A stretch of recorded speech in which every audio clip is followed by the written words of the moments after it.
ciKitchen is brought to you by Harvest Market.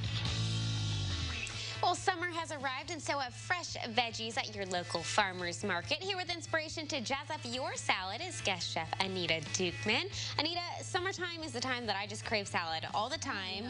But the problem is when I make it versus ordering it at a restaurant, it's significantly worse. I know. Why is that? Well, one of the reasons is they know what they're doing, right? It's true, and so do you. So we're taking notes here. So one of the reasons is that their ingredients are super fresh.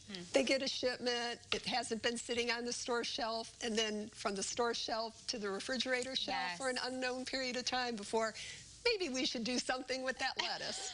So freshness is a big deal. Yeah, okay, I could see that. Okay, secondly, they put salt in their salad. Interesting. So just like we would salt our food to enhance the flavor, bring out the flavor, you need to do that with your greens too. But it's not a lot of salt. No, it's just a little bit. So you wouldn't even really notice. Probably not, but just enough to bring out a little more flavor. Okay, interesting. And then cold bowls. This is something I don't do. I can tell you that. You know what? I don't either. So I know it's kind of difficult to see that, but we have our greens in here, and I brought my trusty metal bowl. Yes. It should be bigger than what your salad's going to be. And then when you make your dressing, you're going to put it around the edge slowly as you're mixing. And if you have a pool at the bottom, don't put that much in next time. I see, of like the dressing. Correct. So you put it on the edge. Interesting, I haven't heard that. Right, so that you're slowly stirring it in so you can kind of eye how much is in there. And then chop your vegetables so that it can fit on a fork. As opposed to having to use a knife and then it's like spaghetti with so it's easier to eat, which is one of the reasons people don't eat them as much. Yeah. And then another thing is, you know, they use fresh fresh dressing. Now this is a labor of love part, and you also talk about so we that's right, keep it cold and you dry it that's too, right, which I also don't do. Well, you know, this is my favorite.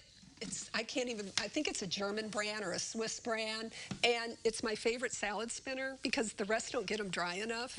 And so what you do is you put your greens in there and you wash it, and then you spin it dry. The water collects in the bottom, and I really like this one. So the veggies are fresh, they're cold, they're dry. I mean, that would create the perfect texture of a salad. If they're not dry, then all the dressing slips off of it. Yeah, okay, that's a fair point. And the cold is, you want to keep it as cold as possible, keep the vegetables as crisp as possible, and then it's the difference between, it's the bliss point in your taste in your mouth. So you've got cold hitting warm mouth, and it makes it taste that much better. Oh, I believe it. Well, let's start making this dressing, because this is one that's super basic that people can just whip up at home. Yes, and it makes quite a bit. So the problem I have with a lot of salads is, you know, you make about this much dressing, and then, you know.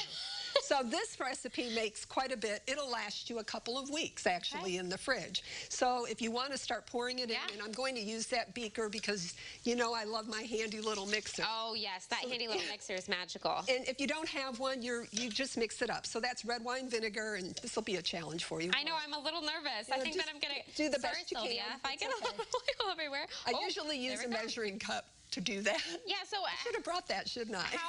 What are the, you know, amounts here, roughly?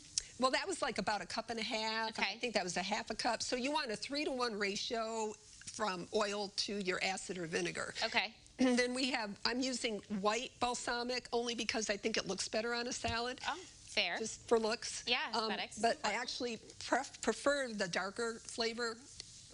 This guy in. Do you have your, I don't have a little spatula over here, but we're tapping it in, no worries.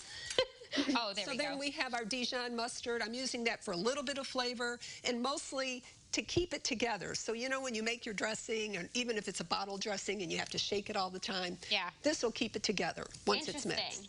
Right. Like even after it sits in the fridge? Yeah, it might separate a little bit. Stir it up a little bit. So I put mine in a mason jar with a lid. Yeah. And then I just put it in the microwave or hot water for about, I don't know, 20 seconds or so. Shake it up, stir, and you're good to go. Shake it up. Okay, now I do have a question when it comes to the bowl. Does it make a difference using a metal bowl, putting it in the fridge, or can you use a glass bowl? Well, I just think this holds the coldness better. holds it up I don't well. know.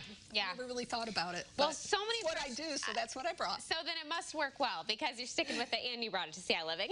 Right. So all sorts of fresh ingredients, all sorts of good tips. We'll have a final food reveal with you in just a bit. I'm excited for this. And of course, you can get a copy of Anita's recipe. We'll share it at our website on CILiving.tv. We'll be back with her in just a bit.